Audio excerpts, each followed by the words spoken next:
The Southern Ocean, the roaring 40s.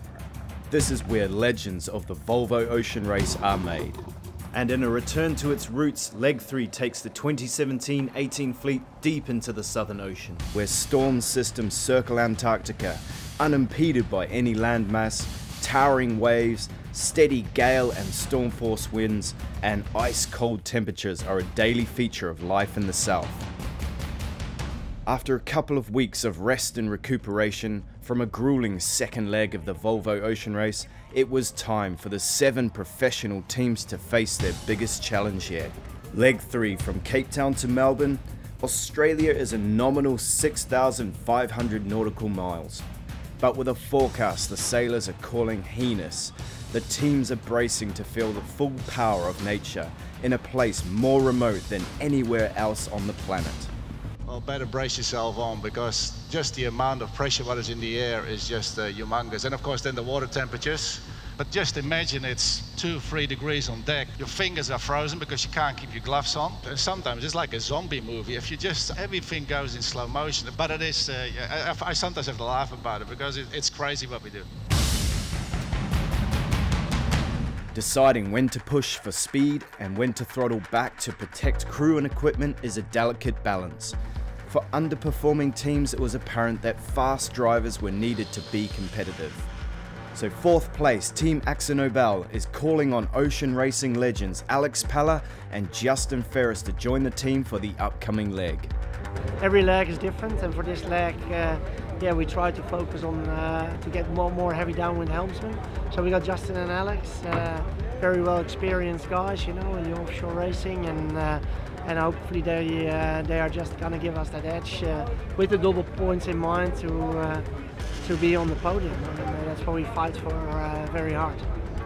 In fact, 6 of the 7 teams have made changes to their crews, rotating in fresh talent to the ranks. All except Vestas 11th Hour Racing, who will stick with their battle-hardened Leg 2 crew lineup.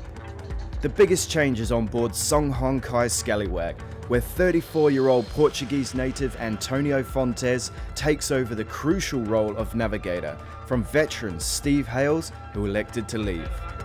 Yeah, obviously very excited. It's a major opportunity for me, obviously.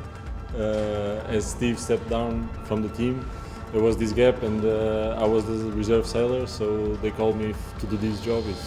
I will learn a lot, I'm learning already a lot, and it will be awesome. Another young sailor being asked to step up is Dongfeng race team's Fabian Delahaye. He got the call just hours before the start after Daryl Wislang, one of the best helmsmen in the race, was forced to stay ashore with a back injury. Just, small movement, twisted my back, and pretty much went down onto the ground. So it's seized up completely. The Vestas physio, and he sort of confirmed that it's a disc problem rather than muscular. And Bruno Schall made the call that it's better for me to stay on land for this one and come back in Melbourne after rehab. So it's absolutely gutting for me, and let the team down. Table Mountain provided the iconic backdrop for Sunday's start as the 6,500 nautical mile leg to Melbourne got underway. The famed Cape Doctor, as the strong southeasterly wind is known, launched the fleet off the start line in 20 to 25 knots and past the southernmost point of Africa. Race leaders Matt Frey and Dongfeng race team were neck and neck through the final gate off Cape Town, leading the fleet south. Good weather to start a new leg. 35 knots of wind, and the wind right now should decrease for all the night. We will have a beautiful sunset on the Cape of Good Hope, but it's a bit bumpy. Fleet rounded the Cape of Good Hope, where the Indian and South Atlantic Oceans meet, plummeting into an unruly Southern Ocean on their way to the Melbourne finish.